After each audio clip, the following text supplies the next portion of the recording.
আসসালামু আলাইকুম। এটিএন বাংলা সংবাদে সবাইকে স্বাগত জানাচ্ছি আমি ভাবনা আহমেদ। শুরুতেই বিআরবি কেবল সংবাদ শিরোনাম।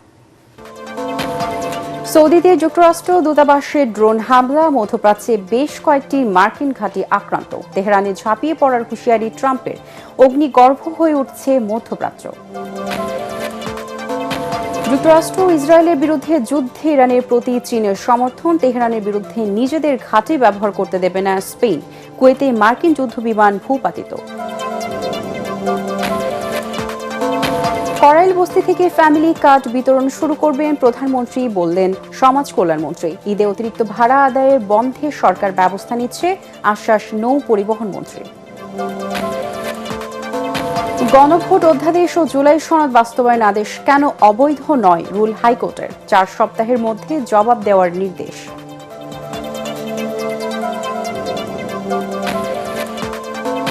দুদক চেয়ারম্যান ও 2 কমিশনারের আকস্মিক পদত্যাগ চাপে নয়, সরকারের প্রত্যাশার কথা বিবেচনা করেই এই সিদ্ধান্ত, জানালেন ডক্টর আব্দুল মোমেন। এবং ঈদ উপলক্ষে ট্রেন ও বাসের অগ্রিম টিকিট বিক্রি শুরু, রেলের টিকিট শতভাগ অনলাইনে, বাস কাউন্টারে ভোগান্তির অভিযোগ যাত্রীদের। শুনছিলেন বিআরবি কেবল সংবাদ শিরোনাম, এবারে বিস্তারিত। এবার ইরান আমেরিকা যুদ্ধ প্রসঙ্গ।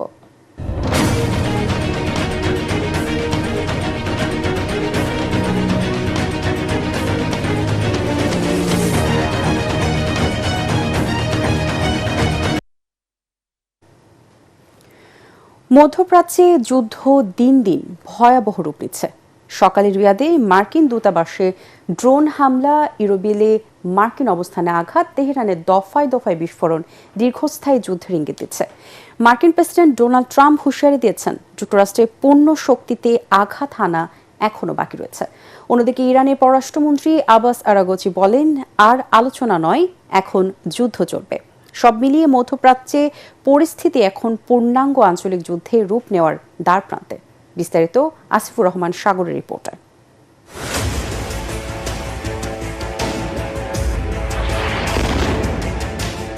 হামলা আর পাল্টা হামলায় মধ্যপ্রাচ্য এখন অগ্নিগর্ভ। আকাশে ক্ষেপণাস্ত্র, মাটিতে ধ্বংসস্তূপ, কূটনীতিতে চরম উত্তেজনা, সব মিলিয়ে পরিস্থিতি দ্রুত নিয়ন্ত্রণের বাইরে চলে যাওয়ার আশঙ্কা সৃষ্টি হয়েছে।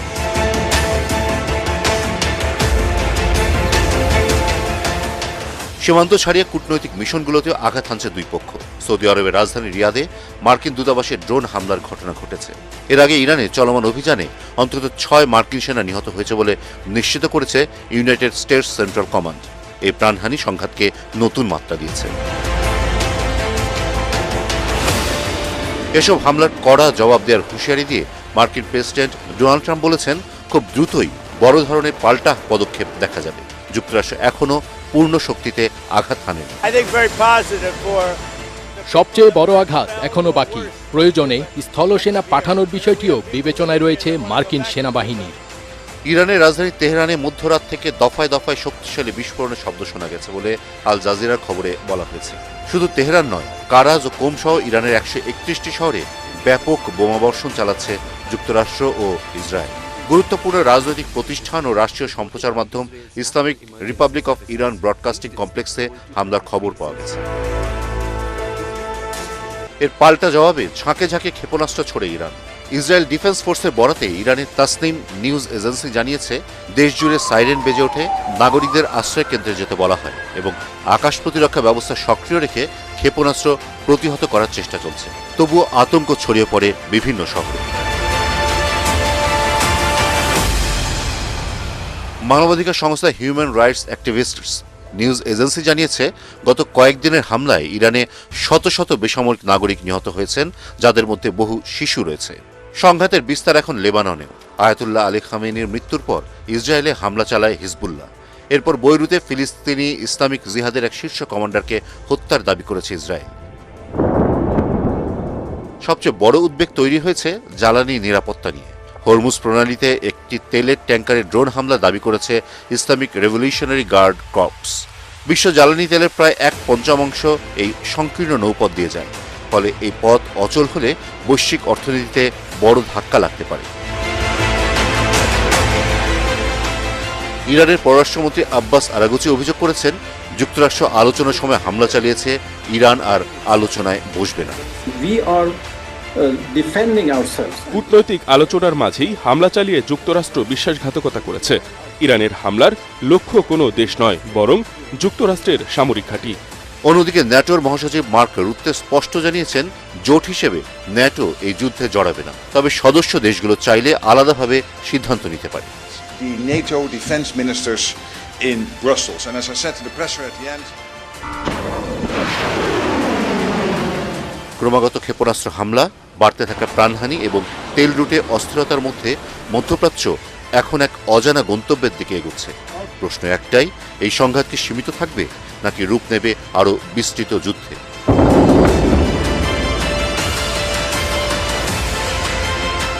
আসিফুর রহমান সাগর, এটিএন বাংলা।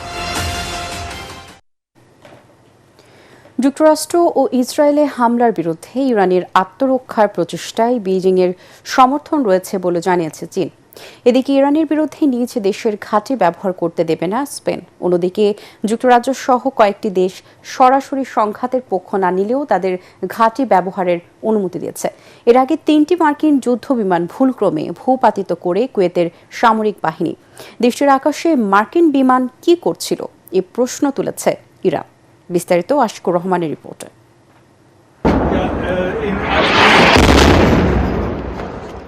ইরান, ইসরায়েল ও যুক্তরাষ্ট্রের সাম্প্রতিক হামলার মধ্যে স্পেনের দক্ষিণাঞ্চলীয় রোটা ও মোরন সামরিক ঘাঁটি ত্যাগ করেছে 15টি মার্কিন বিমান।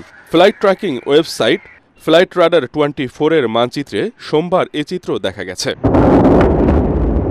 স্পেনের পররাষ্ট্রমন্ত্রী হোসে ম্যানুয়েল আলবারেস স্পষ্ট জানিয়ে দিয়েছেন, ইরানে হামলার জন্য স্পেন তাদের কোনো সামরিক ঘাঁটি ব্যবহার করতে দেবে না। জাতিসংঘের সনদের বাইরে বা যুক্তরাষ্ট্রের সঙ্গে চুক্তির বাইরে কোনো কাজে এসব ঘাঁটি ব্যবহারের অনুমতি দেয়া হবে না বলেও জানান তিনি। এদিকে যুক্তরাজ্য শুরুতে তাদের ঘাঁটি ব্যবহারের অনুমতি দিতে অস্বীকৃতি জানিয়েছিল, তবে গত রোববার ব্রিটিশ প্রধানমন্ত্রী কিয়ার স্টারমার সম্মিলিত আত্মরক্ষার খাতিরে ঘাঁটি ব্যবহারের অনুমতি দেন। আল জাজিরা জানিয়েছে, মার্কিন প্রেসিডেন্ট ডোনাল্ড ট্রাম্প অভিযোগ করেছেন, ইরানে হামলার জন্য যুক্তরাজ্যের সামরিক ঘাঁটি ব্যবহারের অনুমতি দিতে ব্রিটিশ প্রধানমন্ত্রী অত্যন্ত বেশি সময় নিয়েছেন। Extraordinarily difficult for anyone to stop them from making these highly forbidden. অন্যদিকে কুয়েতে ভুলক্রমে যুক্তরাষ্ট্রের 3টি F-15 যুদ্ধবিমান ভূপাতিত করেছে দেশটির সামরিক বাহিনী। দেশটিতে বিমান বিধ্বস্ত হওয়া নিয়ে প্রশ্ন তুলে ইরানের পররাষ্ট্রমন্ত্রী আব্বাস আরাগচি বলেছেন, কুয়েতে যুক্তরাষ্ট্রকে ঘাঁটি ব্যবহার করতে না দেওয়ার কথা থাকলেও তাদের আকাশে মার্কিন বিমান কি করছিল? তারা যেমনটা দাবি করছে, তাদের প্রতিরক্ষা ব্যবস্থা ভুল করে যুক্তরাষ্ট্রের 3টি বিমান ভূপাতিত করেছে। বিষয়টি যদি সত্যি হয়, তাহলে এটি তো তাদের সেনাবাহিনীর সম্মান নিয়ে প্রশ্ন তুলবে। কুয়েতকে অবশ্যই জবাব দিতে হবে, তাদের এখানে যুক্তরাষ্ট্রের যুদ্ধ বিমান কি করছিল। এদিকে যুক্তরাষ্ট্র ও ইসরায়েলি হামলার বিরুদ্ধে ইরানের আত্মরক্ষার প্রচেষ্টায় বেইজিংয়ের সমর্থন রয়েছে বলে জানিয়েছেন চীনের পররাষ্ট্রমন্ত্রী ওয়াং ই। সোমবার ইরানের পররাষ্ট্রমন্ত্রী আব্বাস আরাগচিকে টেলিফোনে কথোপকথনে এই সমর্থনের কথা জানিয়েছেন তিনি। আশিকুর রহমান, এটিএন বাংলা। দেশে 14 দিনের জ্বালানি মজুত রয়েছে বলে জানিয়েছে বাংলাদেশ পেট্রোলিয়াম কর্পোরেশন বিপিসি। প্রতিষ্ঠানটির মালিকানা ও অঙ্গ প্রতিষ্ঠানগুলোর ডিপোতে 4,20,765 টন পেট্রোলিয়াম পণ্য রয়েছে। এর মধ্যে ডিজেল 2,23,127 টন, যা দিয়ে দেশে 14 দিনের চাহিদা মেটানো সম্ভব। এছাড়াও 30 দিনে 34,133 টন অকটেন এবং 20 দিনের 21,705 টন পেট্রোল, 38,777 টন জেট ফুয়েল, 16,548 টন কেরোসিন, 78,278 টন ফার্নেস অয়েল এবং 6,275 টন মেরিন ফুয়েল মজুত রয়েছে। চলতি মাসে আরও 4 লাখ টনের মতো ডিজেল ও 1 লাখ টন ক্রুড অয়েল দেশে আসার কথা রয়েছে। মধ্যপ্রাচ্যের সংকটে আজ আরও ৩৮টি ফ্লাইট বাতিল হয়েছে। এ নিয়ে গত 4 দিনে হজরত শাহজালাল আন্তর্জাতিক বিমানবন্দর থেকে 147টি ফ্লাইট বাতিল হলো। বিমানবন্দর সূত্র জানিয়েছে, ইরান যুক্তরাষ্ট্র যুদ্ধের কারণে শনিবার থেকে মধ্যপ্রাচ্যগামী ফ্লাইট বাতিল করে ঢাকা। পরে সোমবার সীমিত রুটে ফ্লাইট চলাচল শুরু হলেও আকাশপথের নিরাপত্তায় যাত্রীদের মাঝে দেখা দিয়েছে চরম অনিশ্চয়তা। তবে ওমান, সৌদি আরব সহ অন্যান্য দেশে ফ্লাইট চলাচল স্বাভাবিক রয়েছে।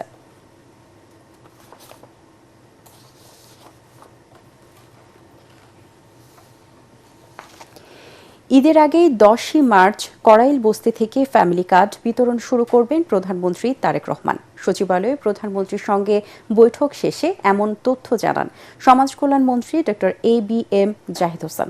এদিকে আসন্ন ঈদে অতিরিক্ত ভাড়া আদায় বন্ধে সরকার ব্যবস্থা নিচ্ছে বলে জানিয়েছেন সড়ক পরিবহন, রেল ও নৌ পরিবহন মন্ত্রী। সেই সাথে ঈদের আগে দিনাজপুর থেকে খাল খনন কর্মসূচির উদ্বোধন হবে বলে জানালেন পানি সম্পদ মন্ত্রী। সাজ্জাদ জাহানের রিপোর্ট। সচিবালয়ে প্রধানমন্ত্রীর সঙ্গে বৈঠক শেষে নির্বাচনী ইস্তেহার অনুসারে ফ্যামিলি কার্ড বিতরণ কর্মসূচি নিয়ে গণমাধ্যমে কথা বলেন সমাজ কল্যাণ মন্ত্রী ডাক্তার ABM জাহিদ হোসেন। তিনি জানান, আসন্ন উপনির্বাচনের কারণে বগুড়ার পরিবর্তে 10ই মার্চ করাইল বস্তি থেকে ফ্যামিলি কার্ড বিতরণ শুরু করবেন প্রধানমন্ত্রী। ফ্যামিলি কার্ড বিতরণ ফিজিক্যালি শুরু হবে ইনশাআল্লাহ 10ই মার্চ থেকে।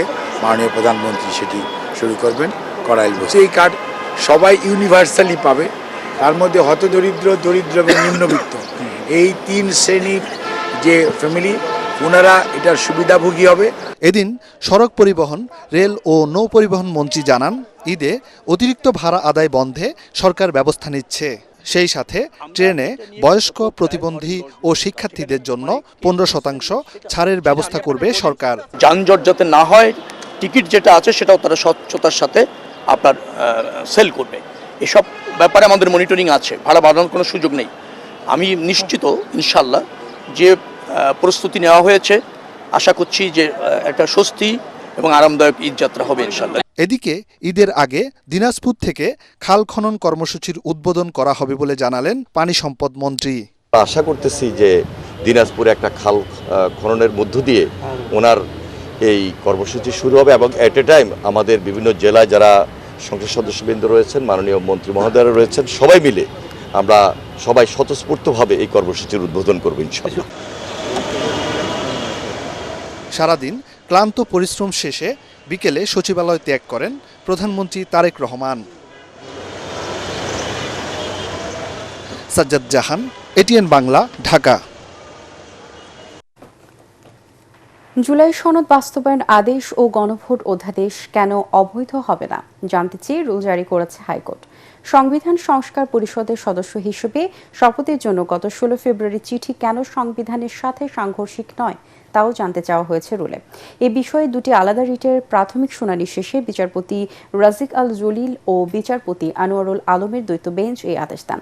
উচ্চ আদালতের আদেশের ফলে জাতীয় সংসদের প্রথম অধিবেশনের আগেই জুলাই সনদ ও গণভোট বিচারাধীন ইস্যু হয়ে গেল বলে জানিয়েছেন রিটকারীদের আইনজীবী। আরও জানাচ্ছেন হুমান চিস্তি।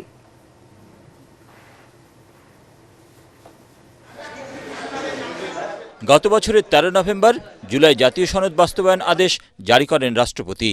এরপর 12 ফেব্রুয়ারি একই সাথে গণভোট ও জাতীয় সংসদ নির্বাচন অনুষ্ঠিত হয়।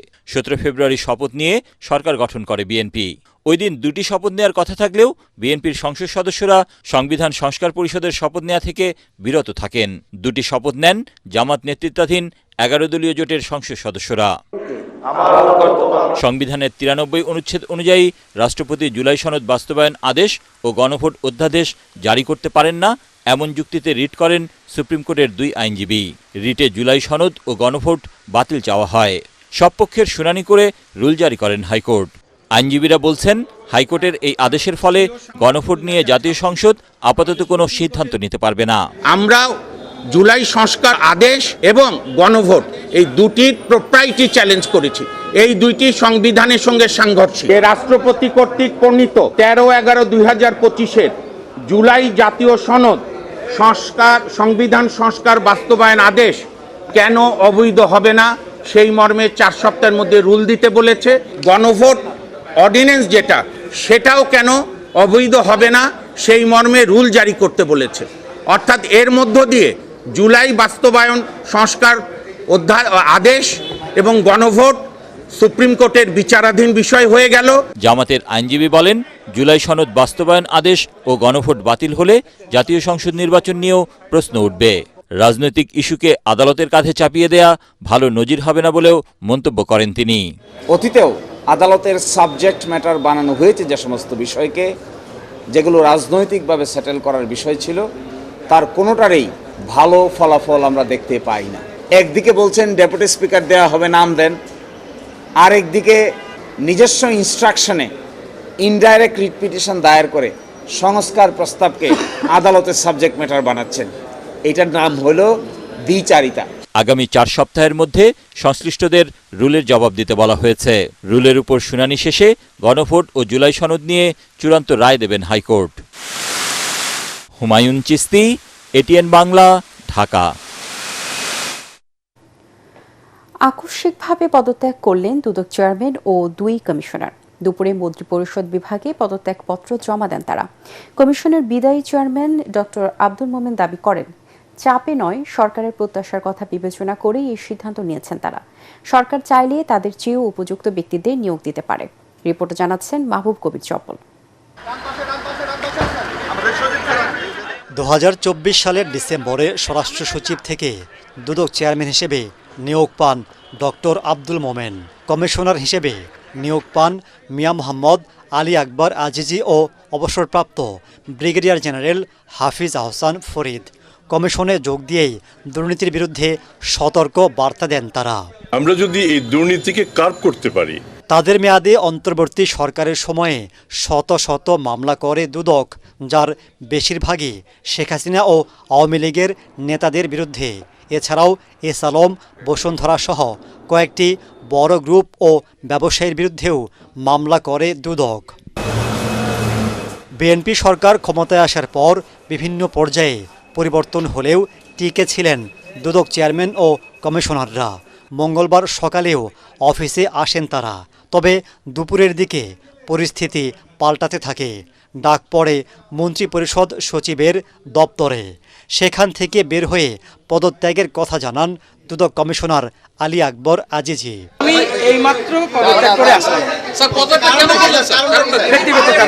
দুর্নীতি দমন কমিশনের 22 বছরের ইতিহাসে সবচেয়ে কম সময়ে অর্থাৎ 15 মাসেই বিদায় নিতে হলো এই কমিশনকে। জানা গেছে, ভোটের আগে দুদক চেয়ারম্যানের রাজনৈতিক বক্তব্য ভালোভাবে নেয়নি বিএনপির নীতি নির্ধারকরা। মেম্বার অব দ্য পার্লামেন্টের কাজ তো শুধুমাত্র আইন প্রণয়ন করা, দেশটাকে ভালোভাবে ডিরেকশন দেওয়া। যদি আইন প্রণয়ন করাই হয় তো এটা তো নিশ্চয়ই কোনো লাভজনক কোনো প্রতিষ্ঠান হওয়ার কথা না। আর সে কারণেই পরিবর্তন বলে ধারণা করা হচ্ছে, যদিও তা অস্বীকার করেন দুদকের বিদায়ী চেয়ারম্যান। এই কমিশনের 3 সদস্য আমরা পদত্যাগ করেছি। আনুষ্ঠানিকভাবে এই পদত্যাগপত্র মন্ত্রিপরিষদ সচিবের কাছে পাঠিয়ে দেওয়া হয়েছে। আমাদের পদত্যাগের বিশেষ কোনো কারণ নেই। আমরা অনুভব করেছি যে এই পরিবর্তনের পর নির্বাচিত যে সরকার, সেই সরকারেরও প্রত্যাশা রয়েছে। সরকার তার সেই প্রত্যাশা মিট আপ করার জন্য নিশ্চয়ই আমাদের চেয়ে অধিকতর যোগ্য কমিশন এখানে স্থাপন করবেন, এবং তাতে দুর্নীতি দমন কমিশন যেমন ভালো হবে, রাষ্ট্রেরও আমি বিশ্বাস করি উপকার হবে। তাদের পদত্যাগপত্র গ্রহণের পর সার্চ কমিটির মাধ্যমে আবারও দুদক চেয়ারম্যান ও কমিশনার নিয়োগ দেবেন রাষ্ট্রপতি। মাহবুব কবির চপল, এটিএন বাংলা, ঢাকা। বাংলাদেশে নতুন অধ্যায়ের সূচনা হয়েছে এমন মন্তব্য করে বাংলাদেশের সাথে দীর্ঘদিনের দ্বিপাক্ষিক সম্পর্ক এগিয়ে নিতে যুক্তরাজ্য আগ্রহী বলে জানিয়েছেন ব্রিটিশ হাইকমিশনার সারা কুক। সকালে পররাষ্ট্রমন্ত্রী খলিলুর রহমানের সাথে সাক্ষাৎ শেষে ব্রিফিংয়ে ব্রিটিশ হাইকমিশনার বলেন, নতুন সরকারকে যুক্তরাজ্যের পক্ষ থেকে অভিনন্দন জানানো হয়েছে।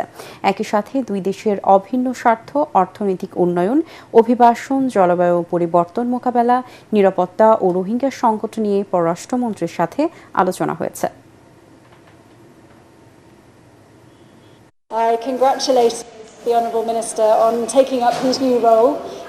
নতুন সরকারকে অভিনন্দন জানিয়েছি। দুদেশের দ্বিপাক্ষিক অভিন্ন সম্পর্ক জোরদার নিয়ে কথা হয়েছে। এছাড়া অর্থনৈতিক উন্নয়ন, অভিবাসন, জলবায়ু পরিবর্তন মোকাবেলা, প্রতিরক্ষা ও রোহিঙ্গা ইস্যুতেও আলোচনা হয়েছে। যুক্তরাজ্যের সাথে বাংলাদেশের বহু পুরনো দ্বিপাক্ষিক সম্পর্ক রয়েছে।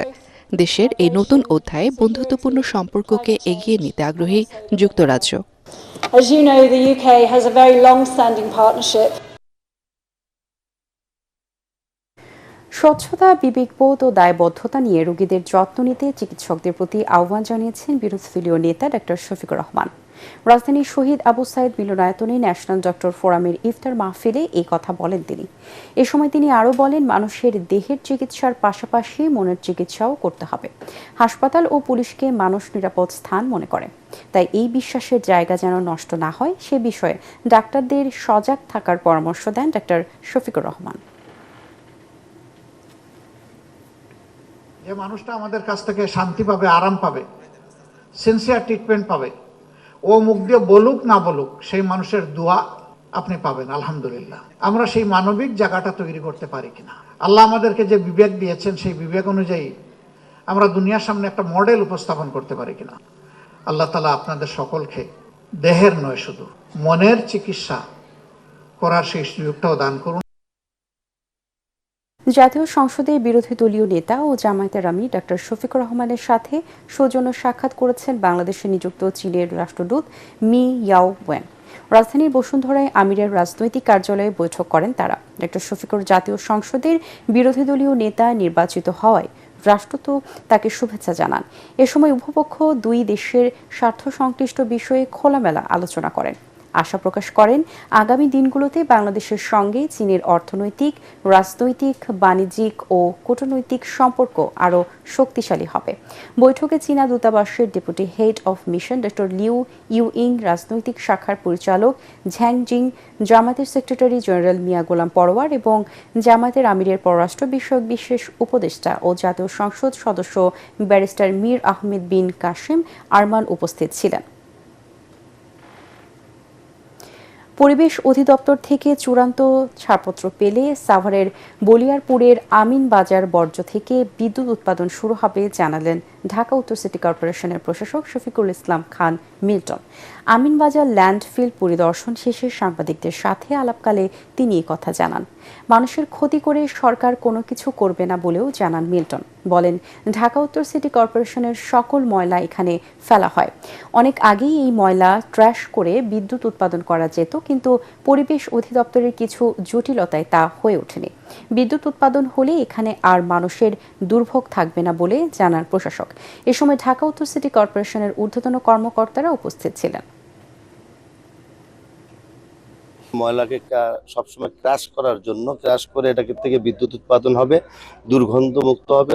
এই কাজটি হয়নি, একমাত্র পরিবেশ থেকে কিছুটা বাধাগ্রস্ত হয়েছে। এর কারণে আমরা চাইবো অতি দ্রুত সময়ের মধ্য দিয়ে, এখন বাংলাদেশে একটা নির্বাচিত সরকার আছে, যাতে কোনোভাবে আমাদের জনগণের দুর্ভোগ না হয়। ঈদ উল ফিতরকে সামনে রেখে শুরু হয়েছে রেল ও বাসের অগ্রিম টিকিট বিক্রি। প্রথম দিনেই অনলাইনে ট্রেনের টিকিটের ব্যাপক চাপ দেখা যায়। 1 ঘন্টার মধ্যেই শেষ হয়ে যায় পশ্চিমাঞ্চলের অধিকাংশ টিকিট। বাসের অগ্রিম টিকিটের জন্য ঘন্টার পর ঘন্টা অপেক্ষায় ছিলেন যাত্রীরা। বিস্তারিত তৌহিদুর রহমান নিশানের রিপোর্টে।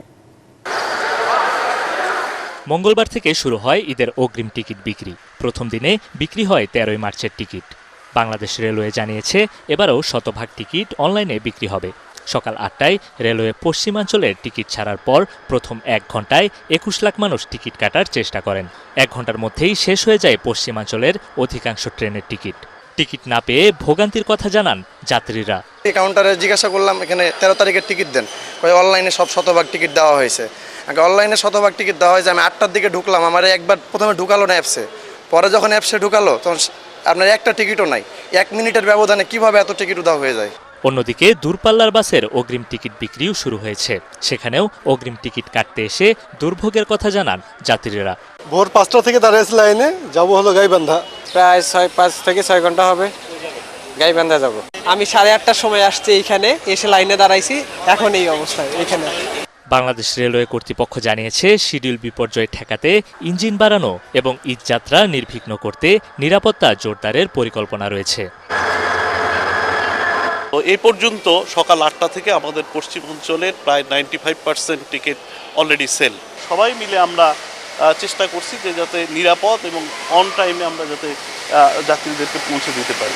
অনলাইনে টিকিট সার্ভারে চাপ কমাতে এবার পশ্চিমাঞ্চলে চলাচলরত আন্তনগর ট্রেনের টিকিট সকাল 8টা থেকে এবং পূর্বাঞ্চলের টিকিট দুপুর 2টা থেকে অনলাইনে বিক্রি করা হবে। তৌহিদুর রহমান নিশান, এটিএন বাংলা, ঢাকা। যশোর সাংবাদিক ফোরামের আয়োজনে ইফতার মাহফিল অনুষ্ঠিত হয়েছে। মঙ্গলবার জাতীয় প্রেস ক্লাবের এই অনুষ্ঠানে বিদ্যুৎ, জ্বালানি ও খনিজ সম্পদ মন্ত্রণালয়ের প্রতিমন্ত্রী অনিন্দ্য ইসলাম অমিত উপস্থিত ছিলেন। তিনি বলেন, সামষ্টিকভাবে সফল হতে হবে, তাই মিলেমিশে ভালো থাকার চেষ্টা করতে হবে। ফোরামের আহ্বায়ক মাহমুদ সোহেলের সভাপতিত্বে অনুষ্ঠানে বিশেষ অতিথি হিসেবে ছিলেন যশোর 6 আসনের এমপি অধ্যাপক মোহাম্মদ মোক্তার আলী। অনুষ্ঠানে বক্তারা সত্য ও বস্তুনিষ্ঠ সংবাদ পরিবেশনে সাংবাদিকদের প্রতি আহ্বান জানান।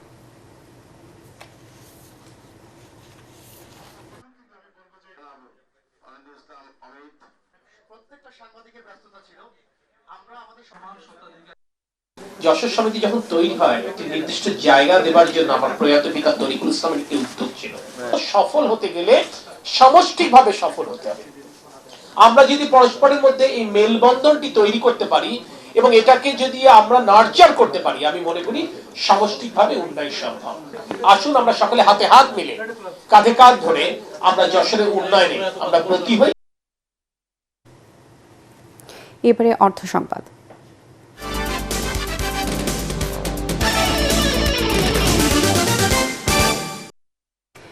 দেশের শীর্ষ শিল্পগোষ্ঠী আরএফএল গ্রুপের electronics retail chain vision emporium শুরু করেছে ওমরা কাফেলা অফার ক্যাম্পেইনের দ্বিতীয় সিজন।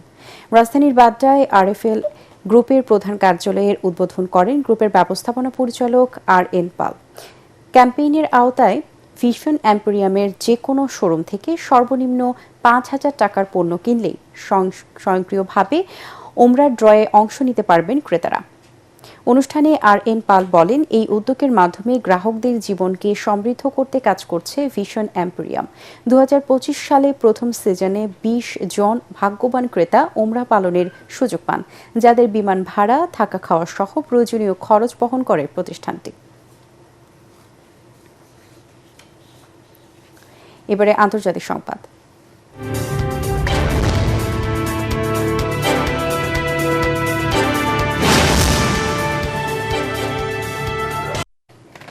বিশ্বজুড়ে ক্রমবর্ধমান অনিশ্চয়তার মধ্যে কয়েক দশকের মধ্যে প্রথমবারের মতো নিজেদের ভান্ডারে পারমাণবিক বোমার সংখ্যা বাড়ানোর ঘোষণা দিয়েছেন ফ্রান্সের প্রেসিডেন্ট ইমানুয়েল মাখোঁ। স্থানীয় সময় সোমবার উত্তর পশ্চিম ফ্রান্সের ইল লং সামরিক ঘাঁটিতে দাঁড়িয়ে তিনি এই ঘোষণা দেন। ইমানুয়েল ম্যাক্রো বলেন, বর্তমানে ফ্রান্সে 300-র কম পারমাণবিক বোমা আছে। তিনি এই সংখ্যা বাড়ানোর সিদ্ধান্ত নিয়েছেন, তবে ঠিক কতদিন বাড়ানো হবে, কতগুলো বাড়ানো হবে সে বিষয়ে সুনির্দিষ্ট করে কিছু বলেননি। এবারে থাকবে খেলার খবর।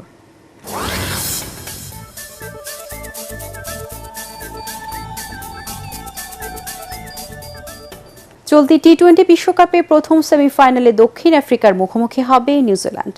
টুর্নামেন্টে প্রোটিয়ারাই একমাত্র অপরাজিত দল। টানা 7 জয় পেয়েছে তারা। এতে শিরোপা জয়ে ফেভারিটের ট্যাগ লেগেছে দক্ষিণ আফ্রিকার গায়ে। তবে ভালো খেলতে খেলতে খেই হারিয়ে ফেলার বদ অভ্যাস আছে মার্করাম ডি ককদের, তাই সতর্ক প্রোটিয়ারা। অবশ্য চলতি বিশ্বকাপে গ্রুপ পর্বেও নিউজিল্যান্ডকে 7 উইকেটে হারিয়েছিল দক্ষিণ আফ্রিকা। সেই পরাজয়ের প্রতিশোধ নেওয়ার পাশাপাশি টি-20 বিশ্বকাপের ফাইনালও নিশ্চিত করতে চাইছেন মিচেল সান্টনাররা। কিন্তু ইতিহাস বলে, ক্রিকেটের সংক্ষিপ্ততম সংরক্ষণের বিশ্ব আসরে 5 বারের লড়াইয়ে একবারও জেতেনি কিউইরা। কলকাতার ইডেন গার্ডেন্সে বুধবার সন্ধ্যা 7টায় শুরু হবে খেলাটি। মধ্যপ্রাচ্যে ছড়িয়ে পড়া যুদ্ধের কারণে লিওনেল মেসি, ক্রিস্টিয়ানো রোনালদো এবং লুইস হ্যামিল্টনের মতো বিশ্বখ্যাত তারকাদের পূর্ব নির্ধারিত সূচিগুলো অনিশ্চয়তার মুখে পড়েছে। ফর্মুলা 1 এবং বড় বড় ফুটবল ম্যাচগুলো এই অবস্থায় আয়োজন করা অসম্ভব হয়ে পড়েছে। 27 মার্চ ইউরোপ ও দক্ষিণ আমেরিকার চ্যাম্পিয়ন স্পেন আর্জেন্টিনার মধ্যে ফিনালিসিমা বাতিল হবে নাকি অন্য কোথাও সরিয়ে নেওয়া হবে, সেই সিদ্ধান্তও নিতে হবে। কাতার ইতোমধ্যেই সব ধরনের ফুটবল ম্যাচ স্থগিত করেছে। 31 মার্চ কাতারের বিপক্ষে আর্জেন্টিনার একটি প্রীতি ম্যাচ খেলার কথা ছিল। এদিকে এশিয়ান চ্যাম্পিয়ন্স লিগের একাধিক ম্যাচ বাতিল হওয়ায় ক্রিস্টিয়ানো রোনালদোর ক্লাব আল নাসর ইতিমধ্যেই বিপাকে পড়েছে। শেষ করার আগে বিআরবি কেবল সংবাদ শিরোনামগুলো জানিয়ে দেব আরেকবার। সৌদিতে যুক্তরাষ্ট্র দূতাবাসে ড্রোন হামলা, মধ্যপ্রাচ্যে বেশ কয়েকটি মার্কিন ঘাঁটি আক্রান্ত। তেহরানে ঝাঁপিয়ে পড়ার হুঁশিয়ারি ট্রাম্পের, অগ্নিগর্ভ হয়ে উঠছে মধ্যপ্রাচ্য। যুক্তরাষ্ট্র ও ইসরায়েলের বিরুদ্ধে যুদ্ধে ইরানের প্রতি চীনের সমর্থন, তেহরানের বিরুদ্ধে নিজেদের ঘাঁটি ব্যবহার করতে দেবে না স্পেন। কুয়েতে মার্কিন যুদ্ধ বিমান ভূপাতিত। করাইল বস্তি থেকে ফ্যামিলি কার্ড বিতরণ শুরু করবেন প্রধানমন্ত্রী, বললেন সমাজ কল্যাণ মন্ত্রী। ঈদে অতিরিক্ত ভাড়া আদায় বন্ধে সরকার ব্যবস্থা নিচ্ছে, আশ্বাস নৌ পরিবহন মন্ত্রী। গণভোট অধ্যাদেশ ও জুলাই সনদ বাস্তবায়ন আদেশ কেন অবৈধ নয়, রুল হাইকোর্টের। 4 সপ্তাহের মধ্যে জবাব দেওয়ার নির্দেশ।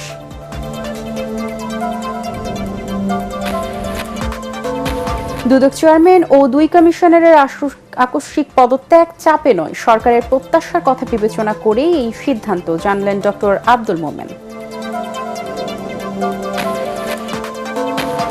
এবং ঈদ উপলক্ষে ট্রেন ও বাসের অগ্রিম টিকিট বিক্রি শুরু, রেলের টিকিট শতভাগ অনলাইনে, বাস কাউন্টারে ভোগান্তির অভিযোগ যাত্রীদের। পরবর্তী সংবাদ দেখার আমন্ত্রণ জানিয়ে এখনকার মতো শেষ করছি। এটিএন বাংলার সংবাদ ইউটিউবে দেখতে ব্রাউজ করুন youtube/ATN বাংলা নিউজ। ধন্যবাদ সবাইকে।